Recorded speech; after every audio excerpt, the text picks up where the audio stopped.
Are you ready? I said, are you ready for Let's Talk Whoa Hockey?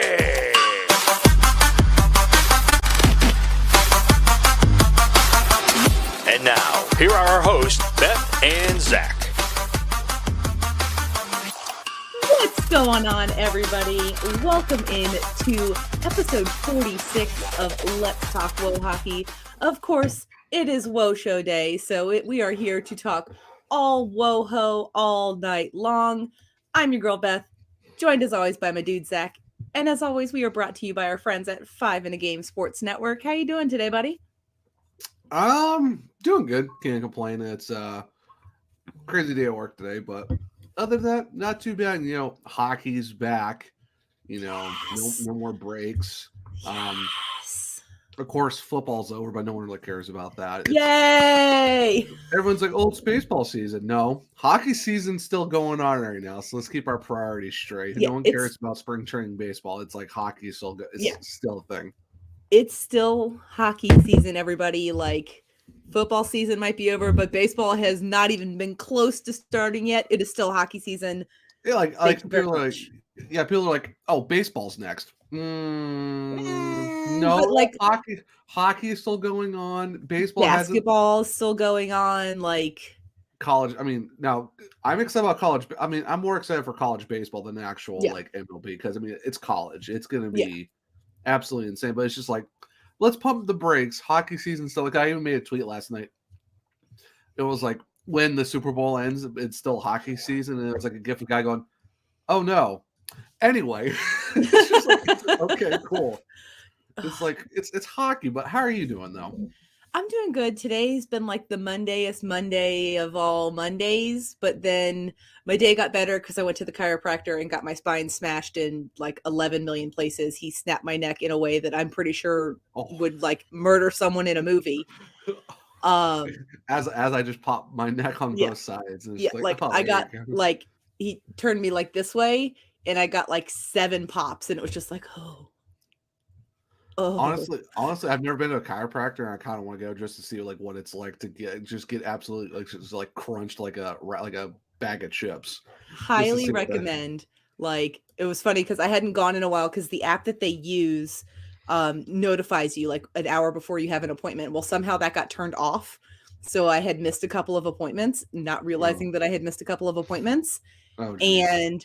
So it had been like over a month since I had been, and he walked in, he was like, "So what's speaking you today?" I was like, "If it snaps, crackles, or pops, I need you to adjust it. Like, just take care of all of it, because I don't care. Just do it. Just do it. It's not great, but we will talk more about chiropractors afterwards. I will give you all of the recommendations for the best ones to go to.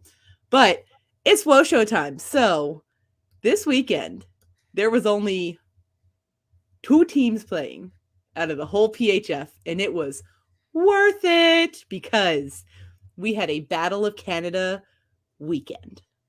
Oh, Canada, we had a weekend? Oh, Canada, did we have a weekend? The Toronto You're welcome.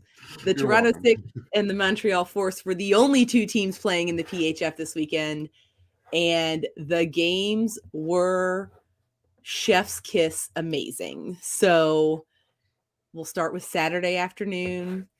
You know, we're hanging out in Toronto, getting ready to go, and the Montreal Six shut out. Hold up. No, I'm sorry. The Montreal. Shh. I told you it's been the Mondayest Monday of any Monday that's ever existed. The Montreal Force shut out the Toronto Six. Shut them out. Oh, put that on the blooper reel. We're gonna have to have Jules like clip that and put it on and give it to Kat to put on the network TikTok because you know. Oh my gosh, that was so great! Yeah, that was just absolutely beautiful, and I love how I didn't even say anything about like it didn't even register in my brain that was a thing until I started losing, and I'm like, I was like, hold on, wait a minute, time out. Wrong team. But anyway, the Force shut the Six out, and we had 3 goals from 3 different players.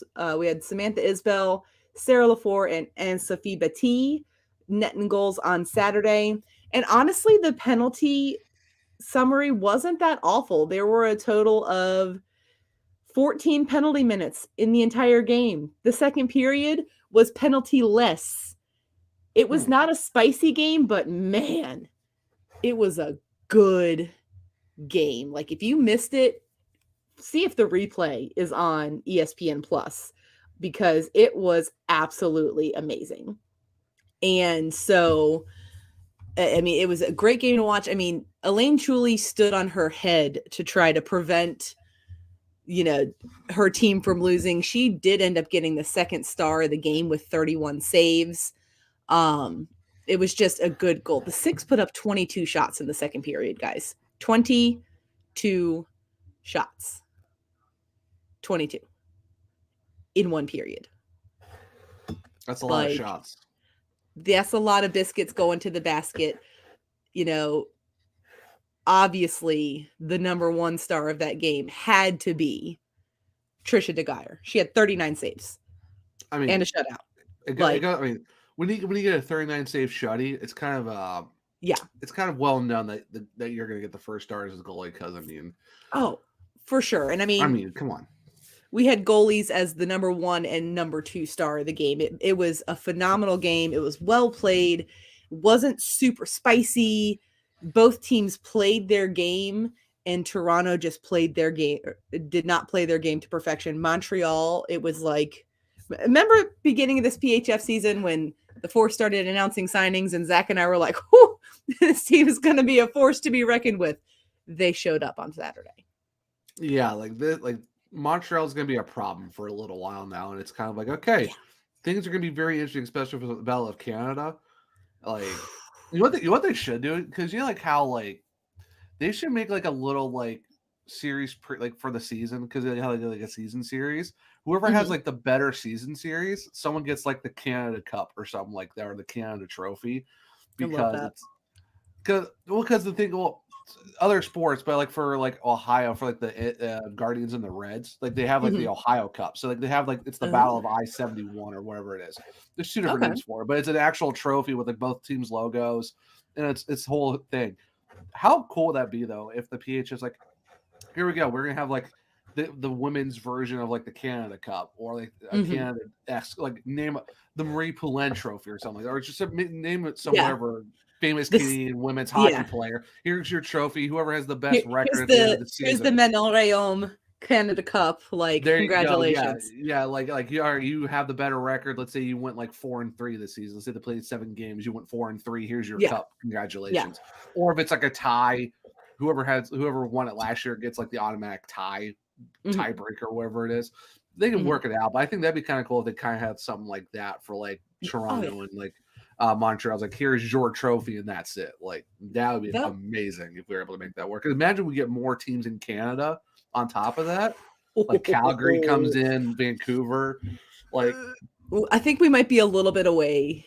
Well, yeah, but I'm saying, all right, let's see. Another, another team in Ontario somewhere, or another team in Montreal or Quebec or. Hey, put one in Saskatchewan. There you go. We need more teams out that way. But honestly, something like that would be amazing to have. I'd say put a team in Winnipeg, but I know how far away from the airport Winnipeg's hockey arenas are. So at that point, just put a New Brunswick or Newfoundland and just put it out there. Newfoundland has the Growlers in the ECHL, so why not, right? Why not? Why not? Why not? Oh, no, Sudbury. No, Sudbury. Oh, they can be the Sudbury Blueberry Bulldogs. Perfect. Okay. As perfection and well played as Saturday's game was, Sunday was the Spice Fest. So basically, it's there wasn't enough spice in our last game. We're gonna have to double up on it a little bit. We did not season the game on Saturday, so we're gonna extra season the game on Sunday. The Toronto Six did end up winning on Sunday 2-1. I said it right this time. It's like Montreal 6 is stuck in my brain now, guys. I'm so sorry.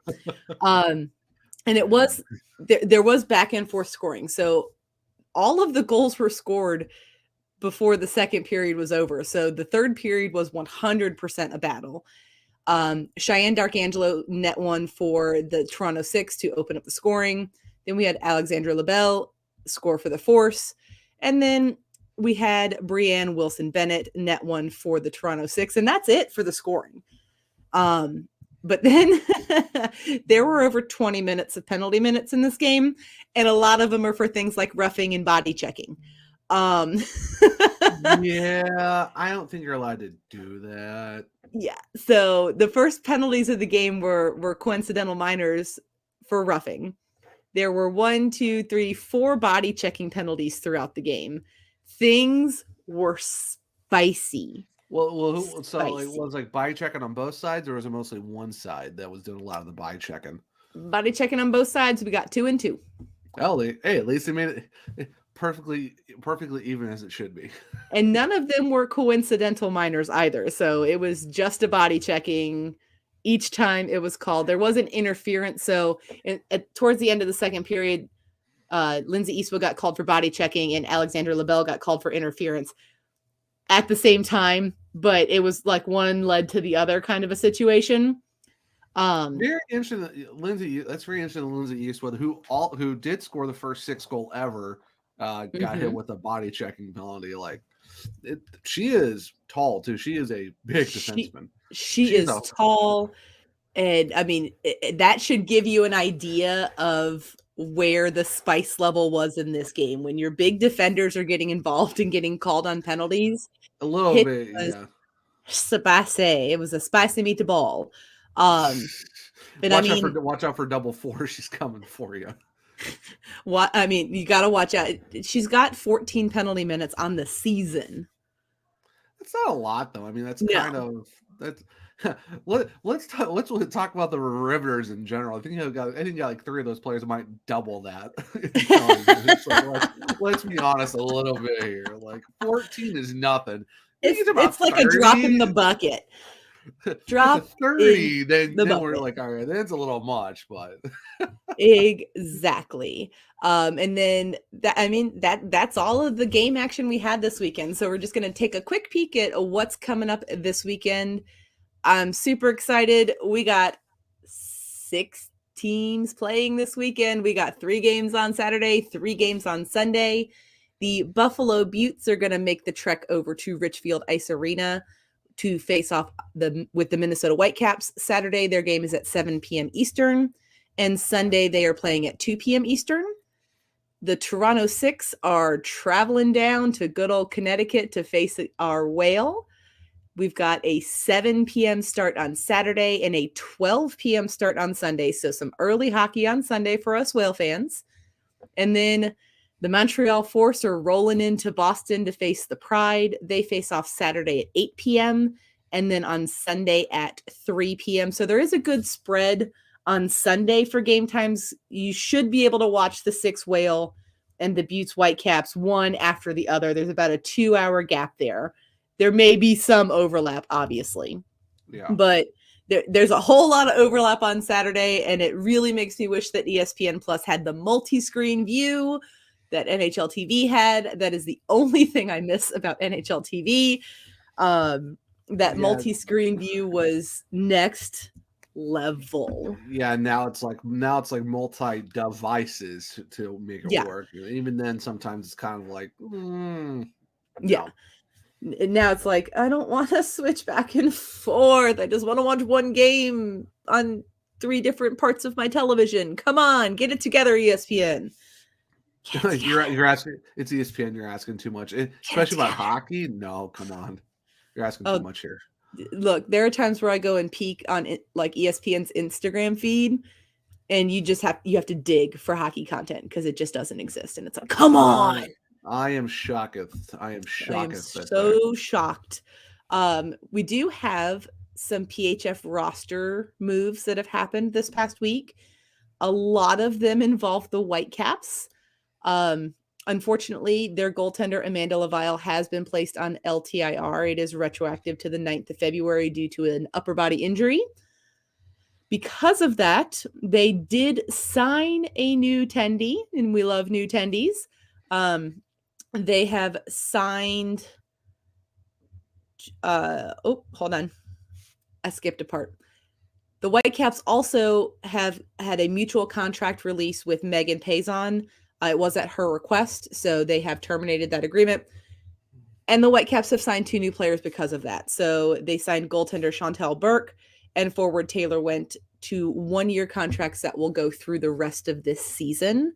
Mm-hmm. So losing Amanda Laville is obviously huge for the Whitecaps. I mean, yeah, she's like their goalie. She is like the goalie for them. She is the Whitecaps goalie. When you think of Whitecaps goalies, she is who you think of. So it's a tough loss for them, but unfortunately, we've seen a couple goalie injuries this season already with Cassie Suave and, everything like that. So we wish her well. Hope that she heals up quickly and can get back to the ice as soon as possible. And our friends over in Buffalo have also announced a contract signing as well. Amanda Booty has signed a 1-year contract for the rest of this season. She did play for the Buttes last season in 10 games, and she was contracted as a practice player this season, but they have upgraded her from the practice squad, and she will be joining the team for the rest of the season. It is a 1-year contract that goes through the end of this season. There you go. So kind of new faces and kind of new places. So kind of new faces and kind of new places. Some familiar faces, moving up places.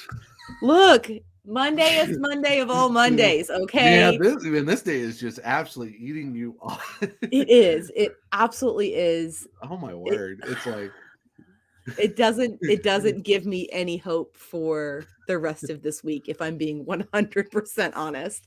Oh man. Yeah. It has been a day. Like, I'm very excited that this day is almost over and I can go to bed. I mean, at this point, like, you might as well just get like a drumstick or something. Just enjoy a stick. Yeah, like, I mean, I don't have any sticks to enjoy. Oh, so no. I know it's sad. It's sad. But we do have some Let's Talk WoACHA time because it's the WoACHA. It's the WoACHA. We're going to talk about some WoACHA times.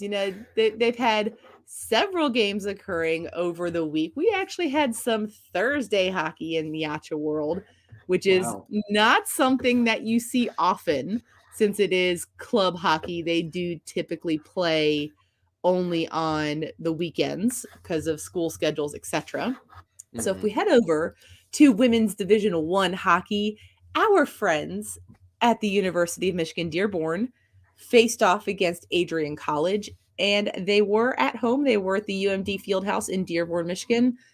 Unfortunately, it did not turn out well for our friends at University of Michigan Dearborn. They did lose Thursday evening 4-2 to Adrian College. We had a couple familiar faces playing some games on Friday as well. So University of Michigan Dearborn again.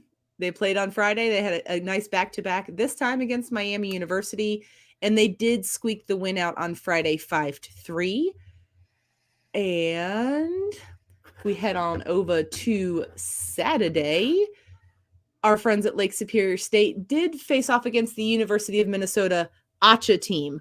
We need to specify that because the University of Minnesota does also have an NCAA team. So they faced, and the NCAA team is they're a little good at the hockey. Very much so, yeah. Like outside of the WoACHA, my NCAA team is Minnesota. So yeah, they're yeah, I can tell you firsthand, Minnesota is a problem on the men's and mostly also the women's side. Definitely the women's side. Sure. They're an absolute problem. For sure. The WoACHA side. The WoACHA side, I mean, they're not awful. They're not terrible. Their current record is 9-7-0-2. And so our friends at Lake Superior State did face off against them. It unfortunately was not in the win column for Lake Superior State on Saturday. They did lose to Minnesota 5-3. We also have our friends over at, where did it go? Sorry, the list on Saturday is kind of long. We had no other friends in Division 1 playing on Saturday. My bad. Again, pardon the Mondayest of Mondays. I feel like we might need to rename this episode the Mondayest of Mondays, but it's fine. I'm fine. Everything's fine. Well, also, too, I mean, Mac from CMU also said, too, the website is an absolute shambles most of the time, too. So it's not just you. It's the WoACHA website. They need to get it together. Figure it out. Figure it out. And then on Sunday, Lake Superior State did have a rematch versus University of Minnesota. And unfortunately, that was another loss, 5-4. Again, Minnesotans are really good at hockey, guys. I don't know if you're aware that they call their whole state the state of hockey. Like, especially when it comes to the University of Minnesota. Yeah. I mean, you know, they've won enough titles across the board to be like, yeah, they are the. I mean, you're also talking about, I mean, UMD, Duluth is really good. St. Cloud State's really good. Yeah. Minnesota State's also good too. Minnesota overall is just a problem. Minnesotans are really good at hockey, and the fact that Lake Superior State was in that battle just goes to show things are starting to click for our friends up north at Lake Superior State. And honestly, I love to see it. I truly, truly do. They had a super tough start to the season, and they are not stopping battling, and that is just absolutely amazing. Jenna and our friends over at the University of Michigan did face off at Yost on Sunday versus Concordia University Ann Arbor, and did take out the dub 5-1. And that concludes the or the last weekend's Division 1 WoACHA hockey. If we head on over to our friends at Division 2, I know Zach's probably looking for some scores here for his Chippewas. And on Friday, no friends of the podcast played on Friday.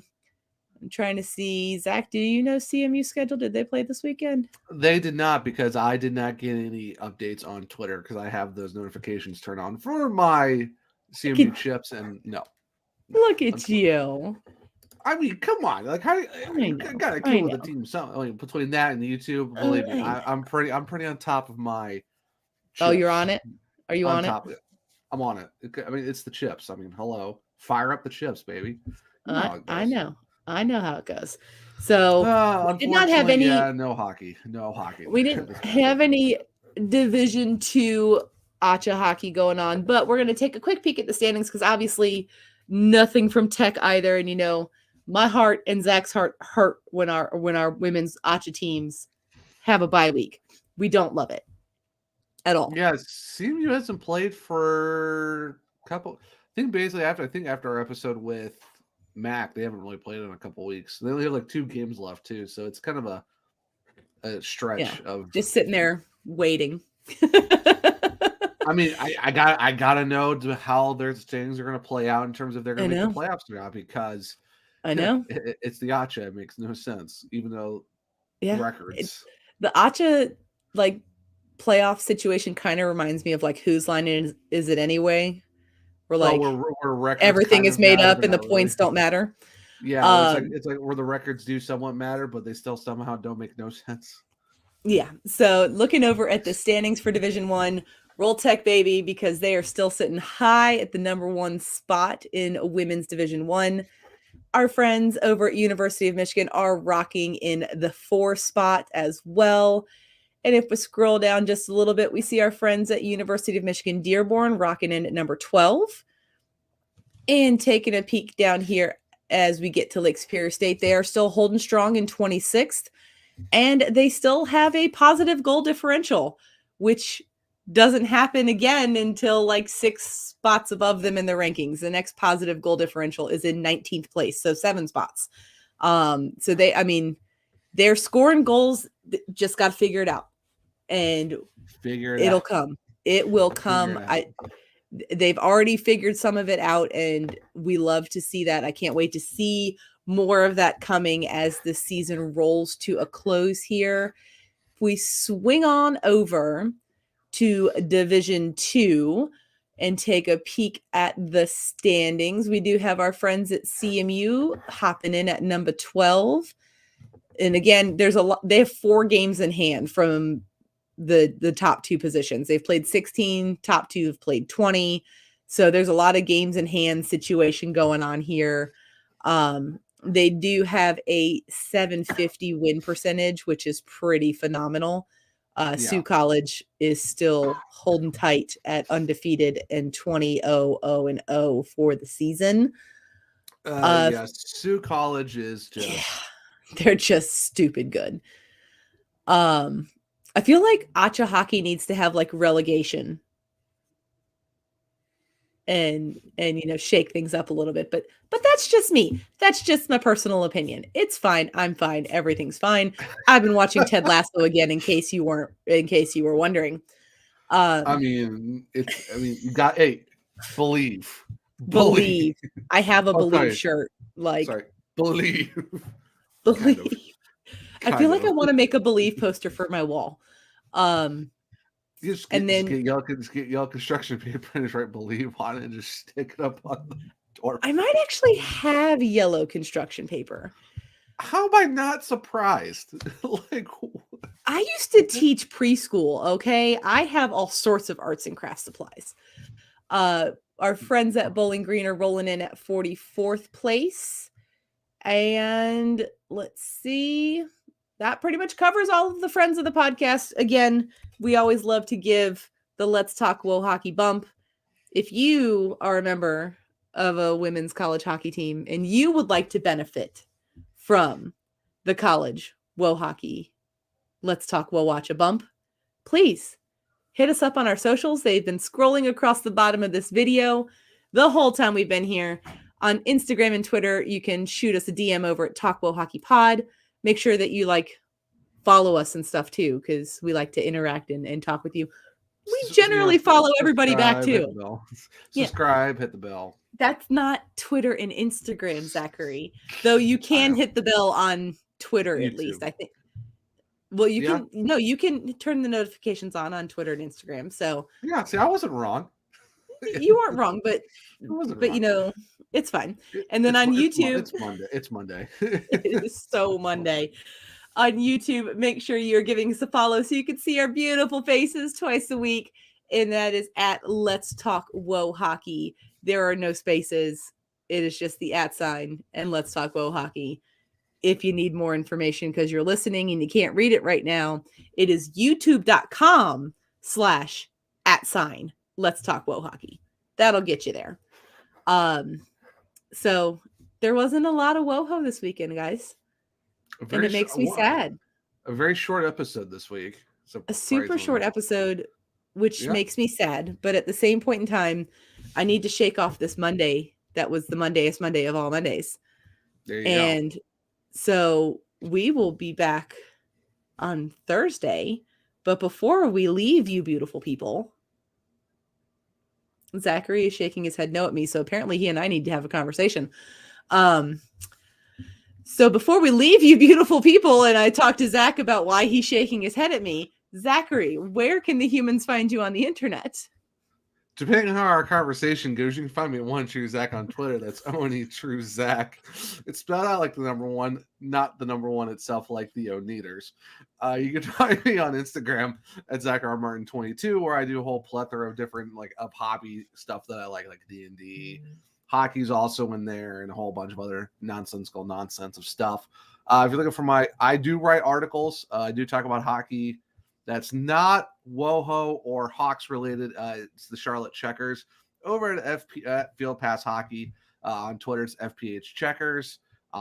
If you want to actually go to the website, it's fieldpasshockey.com and just look up Zach Martin or look up Charlotte Checkers. You'll find a whole bunch of stuff on there. And there's also a link in my personal bio on Twitter where you can actually go and just find my entire feed of articles. Beth, where people can find you on the socials? So on the Bird app and actually on the Clock app, because I've joined TikTok. I've become one of those old people. Were you just doom scroll the entire time? I do scroll, but I've actually posted videos on TikTok as well. Like there's 3 or 4 of them, and I think I have 12 whole followers. That's a lot better than my 0. So I mean, gotta start somewhere, right? On Twitter and TikTok, you can find me at WonderBeffers. And if you want to see pictures of my cat and my dogs, and then just like other random things, recently it's been a whole lot of memes that I've been sharing to my Instagram story. You can follow me on Instagram at GoodBetterBeffers.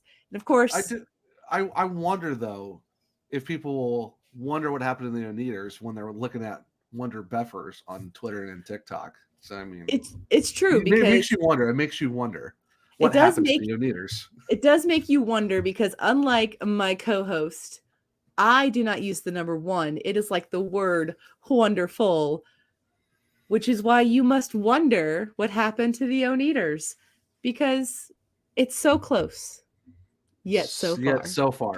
Yet so far. So, for me, Beth, for him, Zach, this has been episode number 46 of Let's Talk WoHockey. We're getting really close to 50, buddy. This is kind of crazy. I mean, we're getting closer to the Corey Crawford episode. And honestly, though, we might need to bring someone on for a certain Corey Crawford episode. There's no might, and I will be texting her later. Yes, bring on all the chaos. And I'm here also, we'll talk later, but not doing Thursday makes sense because it'll get us back to where the even numbers fall on a hockey talk. So, for me, Beth, for him, Zach, this has been episode 46 of Let's Talk WoHockey. He needs to eat dinner. I need to go get my groceries off the front porch. We will see you next time, guys. Bye! Bye!